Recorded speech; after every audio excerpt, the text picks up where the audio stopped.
नमस्कार, मैं हूं प्रदीप कुमार और आप देख रहे हैं अपना रोहतास। इस वक्त मैं नौहट्टा में हूं और नौहट्टा में हमारे साथ नोडल कृषि पदाधिकारी सर हमारे साथ मौजूद हैं। तो सबसे पहले हम उनसे बात करेंगे और आवश्यकता पड़ी गई लोगों को क्या स्थिति है अभी? उर्वरक की बहुत उपलब्धता है, कहीं उर्वरक की कोई कमी नहीं है। ऑन डिमांड हम लोग के पास अभी कई रैक लाइन में है और कई रैक आ चुका है। उर्वरक की तो ये स्थिति है कि किसान अब माने उभर जा रहे हैं। अब जब जरूरत होगी तो थोड़ा सा भी ले पा रहे हैं। तो उर्वरक की हमारे प्रखंड में कहीं कोई कमी नहीं। क्या लगता है कि इस बार कालाबाजारी? कालाबाजारी का सवाल ही नहीं होता है ना कि सरप्लस है। कालाबाजारी होगा कहाँ से जब सरप्लस है ऑलरेडी? तो रेट वैसे भी आप जानते हैं कि जेन्युइन चल रहा है हमारे यहाँ। चलिए, किसानों के लिए खुशखबरी, बहुत बड़ी खुशखबरी है कि इस गेहूं की सीजन में उनको यूरिया यूरिया चाहे कोई भी उर्वरक बहुत पर्याप्त मात्रा में है। सभी आप जितने भी पैक्स हैं उनके पास भी यूरिया है या डीएपी है। इसके अलावा हमारे जो रजिस्टर्ड डीलर हैं उनके पास भी है, जो रिटेलर हैं।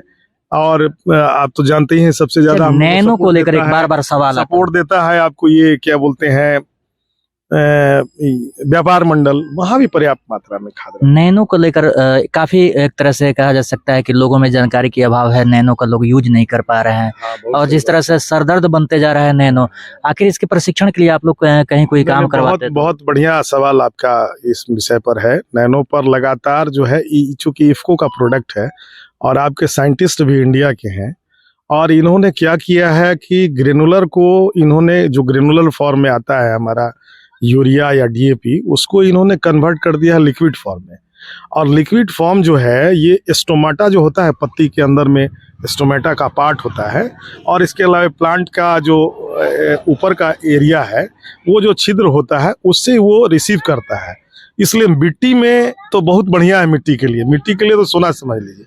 जो यूरिया हम लोग देते हैं, आप जानते हैं कि 46% यूरिया होता है। 100 kg में सिर्फ 46 kg नाइट्रोजन मिलता है, और उसके लिए हम 100 kg का बोडी इस्तेमाल करते हैं।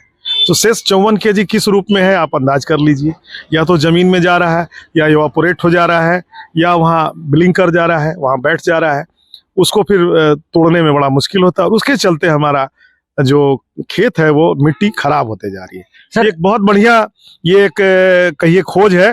केवल थोड़ा जागरूक होने का जरूरत है लोगों को, और उसके तरीके को पता करना है। अभी देखिए डीएपी भी आ गया आपका।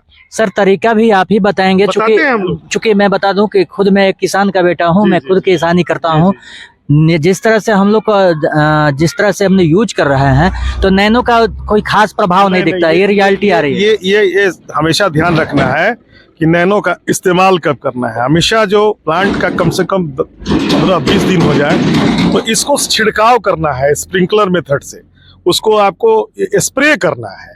और वो प्लांट पर अभी तो हम लोग ड्रोन का भी काम कर रहे हैं, और जल्दी आपके प्रखंड में भी ड्रोन देखने को मिलेगा। और ड्रोन से ही उस फर्टिलाइजर का छिड़काव करके डेमो करके हम लोग दिखाएंगे। अभी हमारे सासाराम में एक ड्रोन आ गया है, ट्रेनिंग भी हो गई है। वो ड्रोन अभी उधर चल रहा है, और आपके यहाँ भी बहुत जल्दी ड्रोन आएगा। हो सकता है इसी सीजन में ड्रोन में देंगे। चलिए, बहुत बहुत धन्यवाद सर।